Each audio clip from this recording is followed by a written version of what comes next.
Hi friends. ఒక వ్యక్తి shoot వేసుకోవాలని అనుకుంటారు. అది మనీ షూట్ అయితేనేమి, ప్రాపర్టీకి సంబంధించిన షూట్ అయితేనేమి న్యాయస్థానంలో వేసుకోవాలని అనుకుంటారు. అయితే ఆ వేసుకోబోయేటువంటి షూట్ లిమిటేషన్ పీరియడ్ అనేది దాటిపోయింటుంది.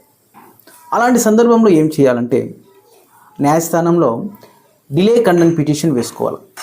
ఆ డిలే కండెంట్ పిటిషన్ యొక్క ముఖ్య ఉద్దేశం ఏంటంటే ఆ లిమిటేషన్ పీరియడ్ దాటిపోవడానికి సరైనటువంటి కారణాలు ఇలా ఉన్నాయని చెప్పేసి న్యాయస్థానంలో పొందుపరిచినప్పుడు న్యాయస్థానము దాన్ని పరిశీలించి అది సరైనటువంటి కారణాలు అని చెప్పేసి తెలుసుకున్నప్పుడు ఖచ్చితంగా ఈ యొక్క పిటిషన్కు నెంబర్ ఇవ్వండి అని చెప్పేసి ఆర్డర్ ఇస్తుంది.